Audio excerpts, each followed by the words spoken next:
사장님들 안녕하세요. 단독주택 브이로그입니다. 오늘은 저희 집 앞마당이 어떻게 변해가는지 처음 집을 구입할 시점부터 해서 지금까지 변해가는 과정을 한번 보여드릴게요. 이 집은 비워진 지가 3년이 넘었어가지고요. 엄청 정글 같은 이런 나무들이 있었습니다.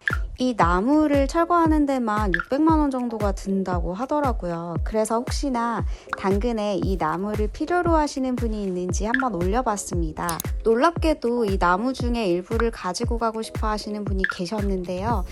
과수원을 하고 계신 분이라고 들었어요. 그런데 이 나무를 살려서 가지고 가려면 뿌리까지 깊게 파가지고 옮겨서 가야 되잖아요. 저는 만약에 비슷한 비용이라면 이 나무들을 최대한 살리는 방향으로 하고 싶었거든요. 그런데 철거업자분이 나무를 살리는 게 훨씬 더 비용이 많이 든다고 하더라고요. 그래서 아쉽게도 이 나무들은 다 파가지고 철거를 해버렸습니다. 나무야 미안. 그리고 이쯤부터 해서 저는 마당에 심을 꽃들을 물색하기 시작했는데요. 산책하다가 만난 이 체리세이지라는 꽃이 너무 이쁘게 피어 있더라고요. 네이버에 이렇게 검색하면 나오잖아요. 그래서 얘를 찜뽕해두고 카페를 가더라도 이렇게 정원이 있는 그런 카페들을 많이 찾아다녔어요. 그러면서 조명은 이렇게 했구나, 잔디는 이렇게 심어야 이쁘구나, 그리고 뭐 디딤석이라든지 이런 것들을 많이 참고를 하려고 했습니다. 여기는 참고로 청와대입니다. 1차 철거가 될 때 일단 나무 일부가 이렇게 철거가 되었고요. 그리고 완전히 뒤엎어버리는 철거 공사가 진행되었죠. 그래서 이렇게 흙만 남게 되었습니다. 대문도 철거가 되어서 가림막으로 막아놓은 상태입니다. 집 안에서 봤을 때는 마당이 이런 모습이었고요. 또 이때부터는 디딤석들이 있는 카페들을 찾아다니면서 이렇게 참고를 하려고 했는데 남편은 네모짜리가 좋다고 했고 저는 원형이 좋다고 했습니다. 화분 같은 틀 화분으로 틀을 만들어서 이런 식물들을 심자는 아이디어도 남편과 나눴고요. 나도 이렇게 하면 될 것 같은데. 여기 카페가 통창으로 식물이 보이게끔 이렇게 해놨더라고요. 예뻐가지고 우리도 이렇게 하자 했었죠. 신기하게도 그냥 흙만 있던 공간에도 잡초들이 저렇게나 잘 자라더라고요. 이거는 철거업자가 기름 보일러에서 나온 기름을 저기다가 버려도 된다고 해서 버렸는데 냄새가 꽤 오래 갔어요. 그래서 남편이 저거를 퍼다가 다른 데로 나르고 했는데 냄새가 잘 안 빠지더라고요. 저희 집 대지 자체가 높아가지고 흙을 까내리는 평탄화 작업도 포크레인을 불러서 진행했는데요. 포크레인 비용은 40만 원 정도 들더라고요. 그래서 이때 막 포크레인 가격을 알아보고 그랬어요. 하나 갖고 싶어가지고요. 흙이 이렇게나 많이 나왔는데 쌓을 공간이 없어서 건물 뒤편에도 이렇게 쌓아놨고요. 나중에 이 흙은 석재집에 전화해서 가져가라고 했더니 한 트럭당 40만 원을 받으시더라고요. 저는 어차피 석재집은 흙을 파는 곳이잖아요. 그래서 이거를 가져가면 다시 손질할 수 있으니까 돈이 안 들 줄 알았는데 아무튼 모든 게 다 돈입니다, 여러분. 아무튼 80만 원을 들여서 이 흙을 처리했습니다. 평탄화 작업이 다 안 끝나서 그 다음날에 다시 미니 포크레인을 불러서 진행을 했는데요. 지금은 트렌치 구멍을 파고 있습니다. 반나절 짧게 작업하는 거는 25만 원 받으시더라고요. 저는 최대한 돈을 아끼고 싶어서 남편한테 우리가 삽으로 파면 안 되냐고 했는데 남편은 본인이 다 힘을 써야 되는 거를 미리 직감을 했는지 절대 사람 부르겠다고 하더라고요. 근데 포크레인으로 해도 이틀치 작업인데다가 막 흙을 파는데 진짜 큰 바위 같은 것들도 나오더라고요. 저희 둘이 삽으로는 절대 못했을 것 같아서 잘 불렀다고 생각합니다. 이건 돈이 별로 안 아깝더라고요. 근데 이제 이 뒤쪽에 흙들이 남았잖아요. 이거는 저희가 한번 파보기로 했는데요. 근데 이 흙이요, 비도 오고 그래가지고 서로 엄청 굳어 있는 거예요. 그래서 그것들을 잘게 부순 다음에 소쿠리에 담아서 뒤쪽을 대지를 조금 높이는 작업을 해야 했어요. 근데 돌아보니 이때 굳이 고생을 해야 했나 싶기도 해요. 왜냐면 요즘에 당근에 하루치 알바 구하는 그런 것들이 있더라고요. 그래서 그냥 알바 구해가지고 조금 도와주는 사람을 썼더라면 더 좋지 않을까 생각을 했거든요. 왜냐하면 안쪽에 지금 인테리어를 하고 있는 중에 저희는 또 임시로 오피스텔에 살고 있고 이제 환경이 그렇게 좋지가 못했어요. 그런데 막 이렇게 체력을 쓰다 보니까 정신도 지치고 체력도 지치더라고요. 흙이 잘 안 부서져서 저렇게 곡괭이로 하는 거 보이시죠? 진짜 힘들었습니다. 저는 곡괭이질하고 남만은 삽질하고 진짜 몸으로 일하시는 분들이 정말 존경스러웠습니다. 뭐 그래도 열심히 하다 보니 꽤 낮아지긴 하더라고요. 약간 인생의 쓴맛을 경험한 그런 시간들이었습니다. 뿌듯함? 그런 것보다 그냥 힘들었어요. 그 외 비속어로 삽질하고 있네 이러잖아요. 왜 그러는지 알 것 같기도 하고.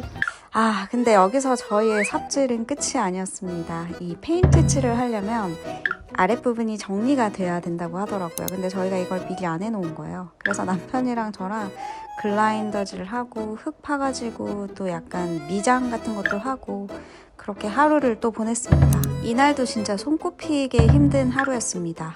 다음날 바로 페인트하는 날이라 미룰 수도 없는 공정이었습니다. 어쨌건 이렇게 마무리를 잘 했고요. 페인트하는 동안 저희 집 앞마당은 그냥 쓰레기장이었어요.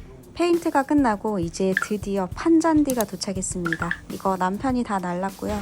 처음에 판잔디 봤을 때는 제가 생각한 그 파릇파릇함이 아니라서 이 지푸라기 같은 것들이 잔디가 된다고? 이렇게 생각이 들더라고요. 앞에서 체력이 이미 방전된 저희들은 이제 당근에서 알바를 구했습니다. 페인트 하시는 분들이 이미 조금 왔다 갔다 하면서 밟아가지고 땅이 조금 굳어버린 거예요. 원래는 좀 포슬포슬한 곳에다가 심어야 되는데 그래서 그 알바 하시는 분과 곡괭이질을 또 무한대로 반복하면서 이 판잔디들을 깔기 시작했습니다. 아, 원래 판잔디 까는 거는 그냥 올리면 되거든요, 흙 위에다가. 근데 이미 흙이 조금 울퉁불퉁해진 상태였기 때문에 또 그것들을 조금 평탄화하면서 작업을 했습니다. 이게 이제 손에 꼽히는 세 번째 힘들었던 작업인데요. 보시죠. 밤이 되었습니다. 이날 알바 해주시는 분 없었다면 저는 아마 그냥 주저앉아서 그만할 거라고 했을 거예요. 그런데 딱 위에서 보니까 약간 움푹 패인 부분이 있긴 있다, 그죠? 근데 나중에는 저기도 다 평탄화하는 방법이 있더라고요. 이렇게 잘 완성을 했고요. 이거 봤을 때는 저 사이가 잔디가 자라서 다 메워진다고? 이런 의문이 들긴 했거든요. 어쨌거나 첫 물을 주는 순간은 잊지 못합니다. 저는 이미 체력이 너무 방전돼가지고 집에 들어와 있었는데 남편이 저렇게 물을 흠뻑 주고 나서 막 물로 장난도 치고 영상도 찍고 그러고 들어오더라고요. 그때 남편의 신난 모습도 잊지 못합니다. 잔디는 일주일 사이로 조금씩 파릇파릇해지기 시작했고요. 그렇게 판잔디 식재 한 달이 지난 지금은 그 사이가 조금 메워지기도 하고 파릇파릇해지기도 해서 꽤 보기 좋게 되었습니다. 이번에 이제 흙을 채우면 잔디가 그만큼 자라게 되니까 이런 곳들이 팽팽해진다는 거죠. 그 석재집에 전화를 했더니 마사토가 있다고 하고 필요한 만큼 살 수 있다고 해서 나중에 한번 가보려고요. 한 달 전에 울퉁불퉁한 면에다가 판잔디를 깔았기 때문에 걸을 때 조금 걸리는 부분이 있었어요. 근데 그동안은 너무 할 일도 많고 안쪽에 인테리어 마감이 안 돼서 힘들다 보니까 그냥 흙눈하고 지냈거든요. 그동안 미뤄왔던 잔디 평탄화 작업을 하려고 석재집에서 마사토를 사왔어요. 잔디가 깔린 부분이 울퉁불퉁한 면에 이제 흙을 깔아주면 그 위로 잔디가 자라면서 잔디가 전체적으로 평탄화된다는 원리로 이제 하는 건데요. 근처에 석재집이 있어서 물어봤더니 20kg 단위로 포장도 해주시고 한 포대당 6,000원 해서 저희는 4포대를 일단 사왔습니다. 땅이 조금 움푹 패인 곳에 흙을 부어놓고 평탄화를 시킬 거예요. 그리고 수평계로 수평이 맞는지도 체크를 해야 되고요. 저희는 이제 오른쪽으로 물이 빠지게 구배를 전체적으로 줄 거기 때문에 조금 오른쪽으로 물이 빠질 수 있게 경사를 주기도 해야 됩니다. 푹 꺼진 부위 위주로 이렇게 흙을 채워내다 보니까 걸으면서 느껴지는 울퉁불퉁했던 게 많이 사그라지는 느낌이 나기는 하더라고요. 문제는 이제 이 잔디들이 이 무거운 흙을 뚫고 올라올 수 있을지가 의문인데요. 처음에 이렇게 흙을 덮는 방식이 있다는 걸 몰랐을 때는 땅이 올라와 있는 부분의 잔디를 빼낸 다음에 그 땅을 고른 다음에 다시 잔디를 식재할까 생각도 했거든요. 근데 이 방법이 조금 더 간편해 보여서 우선은 이렇게 진행을 한번 해볼게요. 담장 쪽에 제가 식물을 심으려고 잔디를 잠시 걷어냈는데 지렁이가 있어서 깜짝 놀라서 남편을 소환했어요. 제가 알기로 남편도 그렇게 벌레를 좋아하는 스타일은 아니거든요. 근데 어쩔 수 없잖아요. 부인이 막 소리를 지르니까 이렇게 달려와서 지렁이를 걷어내준 남편 고마워. 화단이 만들어지기 전부터 심고 싶었던 체리 세이지라는 식물은 옆에 왼쪽에 심어진 거고요. 오늘은 제가 샤인머스켓이랑 애니시다 그리고 허브 종류들을 조금 데리고 와서 이제 심어줄 거예요. 지금 심고 있는 식물이 애니시다라는 식물이고요. 저기 노란 꽃에서 레몬 향기 같은 상큼한 향이 나요. 진짜 예뻐요. 그 옆에다가 이제 로즈마리를 심어주고요. 이게 오늘 저의 최애 식물인데 이름이 진짜 귀엽거든요. 미스김 라일락이라는 식물이에요. 너무 귀엽죠, 이름도. 미스김 라일락. 나중에 이름이 가물가물해질까봐 심은 날짜랑 이름을 이렇게 꽂아줬어요. 체리세이지랑 귀여운 미스김 라일락, 그리고 저희 부부가 좋아하는 과일인 샤인머스켓, 그 옆에는 애니시다랑 로즈마리입니다. 마당이 이제 조금 파릇파릇해지고 안정을 찾아가나 싶었는데 오늘 또 이렇게 흙을 덮게 될 줄은 몰랐거든요. 또 이런 어려운 과정들을 거쳐서 예쁜 정원으로 탄생하기를 바라봅니다.